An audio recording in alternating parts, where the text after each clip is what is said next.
Okay, hi, I'm Michael Thomas. I learned through the group from Monica Ridge, the way she goes to my school, and I auditioned for it. And what I've learned from the group is basically everything, because I wasn't really aware of sex at first. And it really has taught me a lot for educating, and it's really enhanced my theater skills, I think.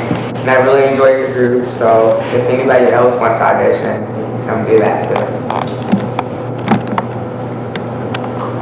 Hi, I'm Jennifer Ties, and I learned a lot from this group.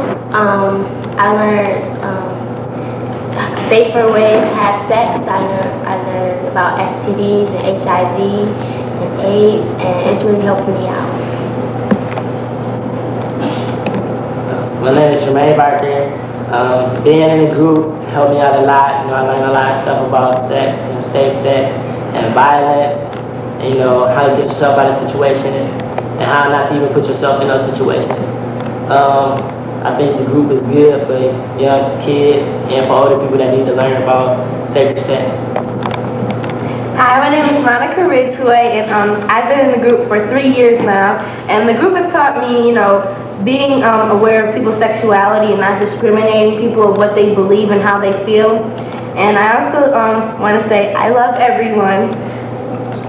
Hi, my name is Tanisha Sultan. I've been in the group for a little over 3 years.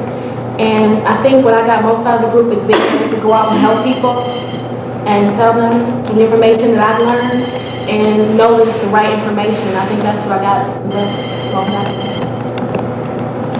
Hi, my name is Melody McAllister, and what mostly I got out of the group was a sense of unity and how to learn how to work with each other through different roles and different characteristics. We all seem to be able to just do it.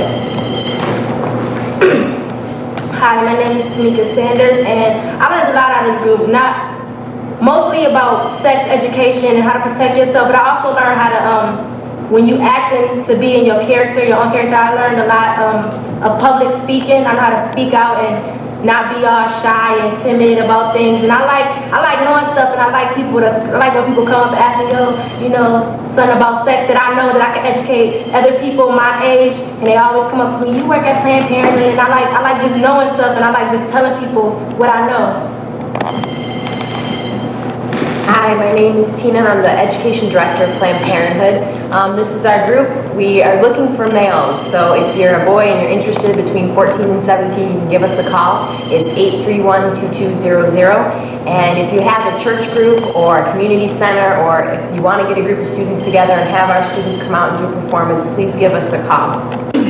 Hi, my name is Tommy Babs, and one of the most memorable things I remember being in this group is my audition. I was put in a situation where I had to think of the consequence in order to make my decision, and that is what Teen Reality Theater has taught me, and that's what we're trying to teach. Hi, my name is April McCann. I go to Performing Arts, and I've been in the group for about 3 years now. And the thing I learned most about being in the group is being able to work with a team and being able to work with people and seeing what other people think, and having to accept what other people think and having to compromise other people. Hi, my name is Natalie Belcher. Some people know me as Food. The most thing I learned out of being in Planned Parenthood's Teen Reality Theater groups is learning self-control and working with a family of friends and getting along with one another and loving each other as brothers and sisters.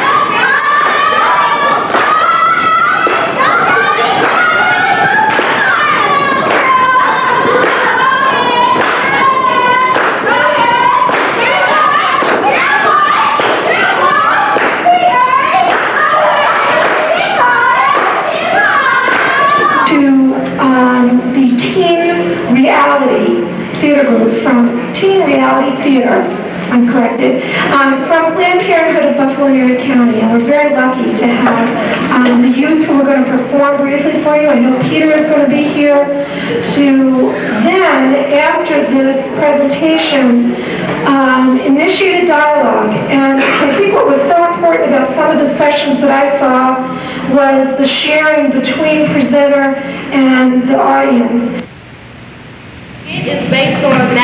statistics and some of our own emotions. So, thank you. Would you just stop? That's enough. Just put the gun away. I lost my brother because of violence. He was shot and killed. Among black male teens, a bullet is the leading cause for death. These girls was like, look at that Puerto Rican girl. She thinks she's all that. And I ain't even Puerto Rican. 1 out of 5 students have fear of attack in public schools. Children who are abused have a greater chance of becoming violent adults. Kids nowadays don't have anything to do. That's why they just hang around and get into trouble and stuff. Violence, it destroys our families, our lives, our communities. There's no winning in the game of violence. Children who live in poverty attend the poorest schools, have no health insurance, live in the poorest houses, and they are at greater risk of being affected by violence. 1 out of 3 children grow up in poverty. 53% of students that get guns get them from a family member. I was taught somebody hit me, hit them back. 15% of students reported gangs present in their schools. He say, she say, is getting pretty old and not worried about it. 3 million children a year are abused and or neglected.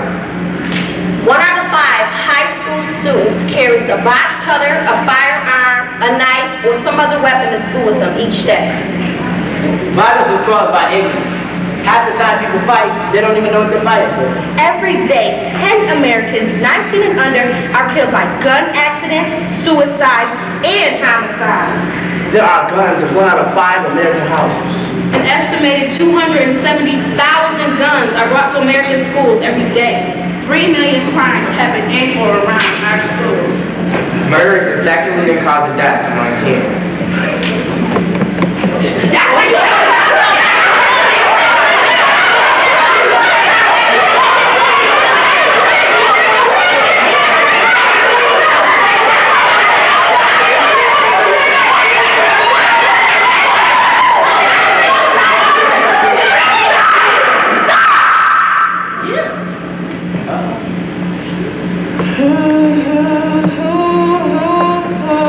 Do you know what violence is? It's words and actions that hurt people. It's doing physical, sexual, verbal, or psychological harm to your co-workers, your community, your family, your friends, or yourself. It's something you learn, not something you're born with. It's an all too acceptable way for some people to get what they need at the expense of others. I do believe we shall overcome someday. We shall overcome. We shall overcome. We shall overcome someday.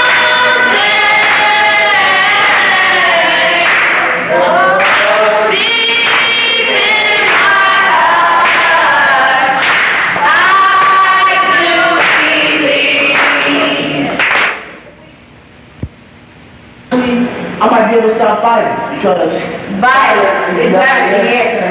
At my school, we really need conflict resolution because violence is not the answer. we need to reinforce self-control because Violence is not the answer. We need a community committed to nonviolence because Violence is never the answer.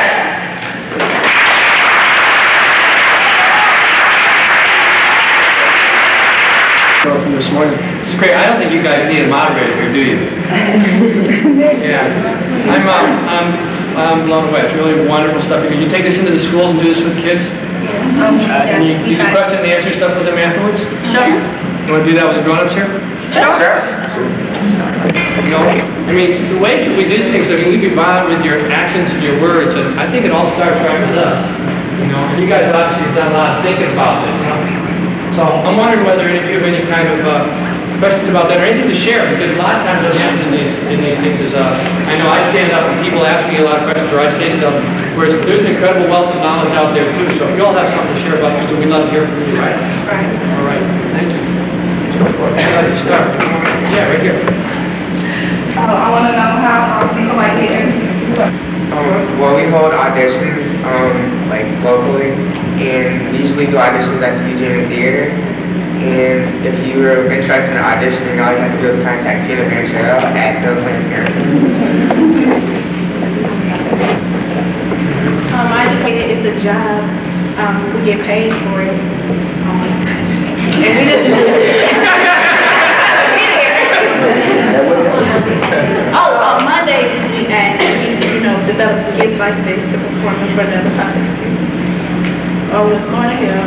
And Thursdays, at the clinic at Planned Parenthood, Amherst, and we learn about sex.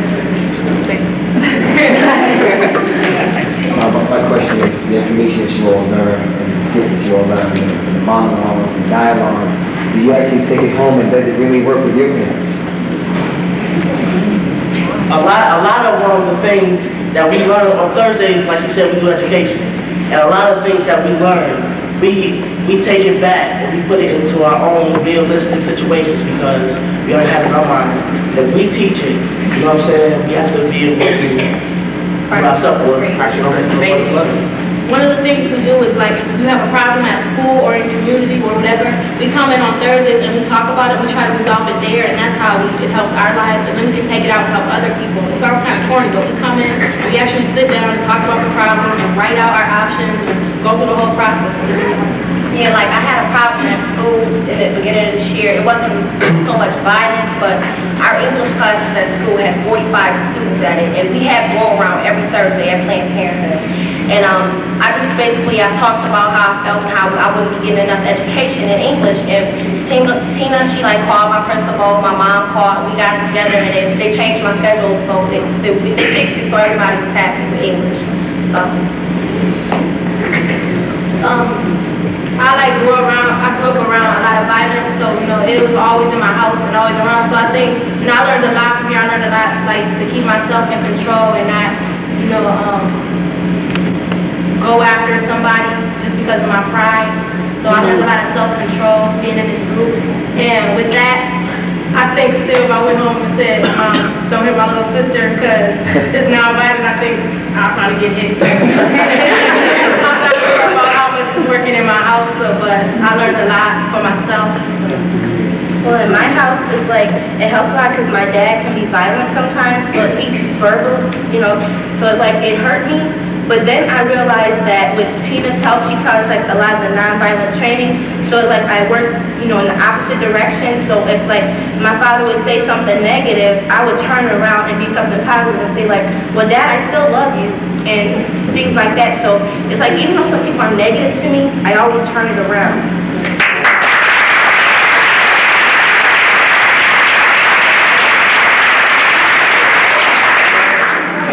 Basically with me, I was kind of close-minded with basically everything until I came to the group. Like, I was very unaware of reality things, like, say for instance, we discussed things about STDs, I didn't know about AIDS until last year, and like, I was very just closed-minded about everything, like sex and what you do and violence and all that stuff, because like, I really never had to face violence before, so like when I came here, I seen how other kids had to deal with things, so I kind of opened up and like listened to everything everybody had to say. Like, all of us come from different lifestyles, so it's it's kind of open-minded here in our group. Since I've been in this group, I'm basically the newest member to this group. I've learned a lot of things. This group has helped me have a stronger relationship with my mother. My mother's a single parent. And I'm now able to talk to her without getting mad and upset and watching my tone. I'm still working on it, but I can talk to her better. We're having a stronger relationship thanks to this group. I was in a situation where I felt that someone did something to me that he just could not get away with it unless I fought him. And I had people to talk to. I had to talk to the group here, talk to my mom, and I went back to school. I was able to just get the whole thing, even though I knew beforehand that wasn't nothing I could do but fight him. I had to fight him. That's what he went. I have a question. I'm hearing, are you Tina? Yeah. I'm hearing a lot about Tina every day. She's really having a strong impact in your life. Can you all maybe tell us a little bit about Tina? I mean, maybe not. I mean, it's something that affected your life because of her. What is she like? What's her personality? What made you want to be maybe like her or hang around her every day? I'm curious to know. Tina. I mean, I met Tina at this Red Pines camping trip. It's something that Planned Parenthood sponsored. They gave about 50 teens a chance to go out to the woods and act like gladiators in the air. For real, it was fun. It was real nice. And I mean, she's a nice person. She's understanding. She's real easy to work with. You know what I'm saying? She's a good listener. She always wants to hear your opinion and how you want to do it. She includes you. She makes you feel involved. I mean, she's just all that. Through my childhood tribulation, she helps me so much because I'm still with my grandmother. It's like she's been under hospital, Tina, whenever I need to ride somewhere, she'll get me, take me wherever I had to go. I mean, not other than work, we just hang, chill, and talk on the phone. She's like a big sister as well as a boss, as well as a friend, as well as a mother, father, whatever.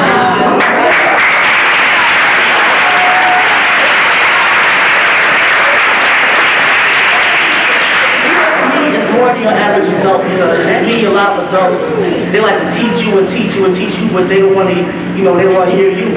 Tina listens, and Tina listens to us, and we teach Tina as well as Tina teaches us. And I think she deserves an award because she's like the greatest teacher. This is about me, but I just want to give a quick example. Today is Tommy's birthday, and Happy birthday.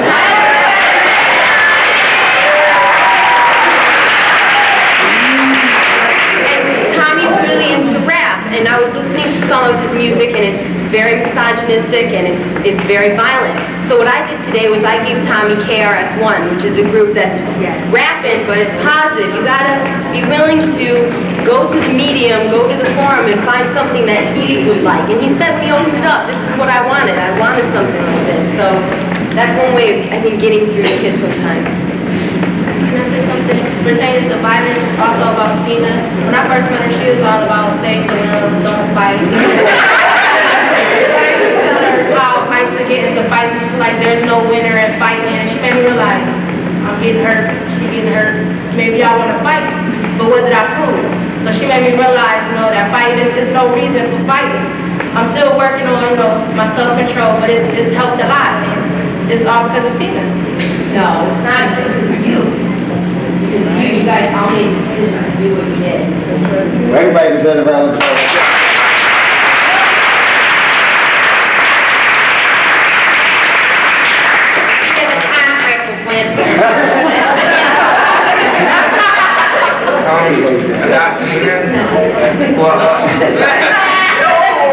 Well, what I was gonna say anyway was like, I'm a very opinionated person, and like I just used to tell people things straight off the bat if I didn't like something, or tell you if I didn't agree with you, I tell you. And like soon as she kind of like helped me contain that a little bit more, like be more, I was respectful to people, but I wasn't very yeah, I just found a better way of saying it. But I was not modest. Yes. My question is, now that we all want to be with Tina, and these 30 children probably could not fit in your reality group. So what are the qualities that you guys have found in Tina that you could suggest to other youth to look for in other adults in their lives? Because Tina can't be everything. Thank you. Like, first of all, if you want to be successful and have non-violence, you have to have self-control of yourself. You know, you can't let anybody else judge you what you're going to do in a situation. You know, a lot of times, like today, on the bus, these boys getting ready to fight. And it seemed like a lot of people would have been like, are you going to talk about something like that? They would never fought. You know, and a lot of times that happens because of peer pressure, but you gotta know yourself, inside and out. If you do, you know what to say in certain situations and how to carry yourself in certain situations. So that's the first thing, you gotta have self-control in all situations, not just in violence, but on jobs, in your career, in your life, at home, and everything. You gotta have self-control.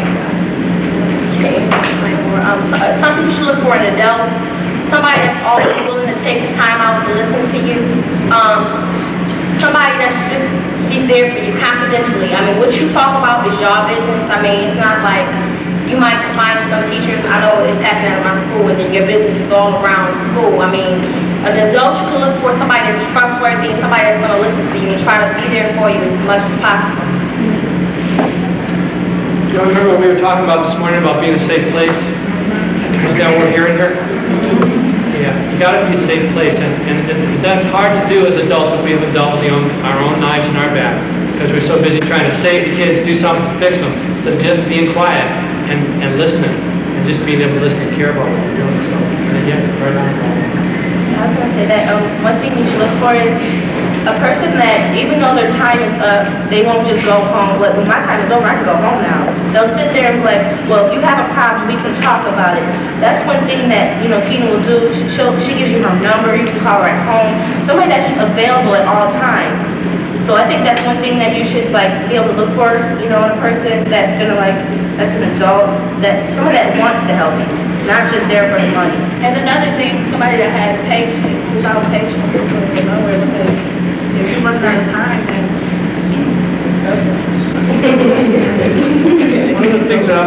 Another thing I'm hearing here is we wonder why kids join gangs. And I think even if we have loving, caring, healthy families, which a lot of times isn't the case, wouldn't you say? Yeah. But even if we do, sometimes your job as a teenager is to get away from them, those folks. Does that make sense? I want to go out in the world and find somebody to mate with. That's the biological imperative kind of thing. I'll get away and be with my buddies and see what's going on. And a lot of times there's no safe places anywhere for me to do that. And what I'm hearing described here is a family. Somebody cares enough to give me their number, who's going to show up to give me something to do. It isn't just like come on over to my house and hang out and eat. We're actually doing something proactive out there in the culture. And that feels real good. I feel good about myself when I do that. And it's about, we're wondering about the kids that go in the gangs. So the gangs find kids who don't have any other attachment anywhere else. They don't have anywhere to go. And so what we've been talking about all day, which has to do with what I can do in my personal life, if I can be a safe place for the people in my family and for my friends, then can I take and expand it out into the culture at all and try and create some programs like this? I mean, this is something, there's obviously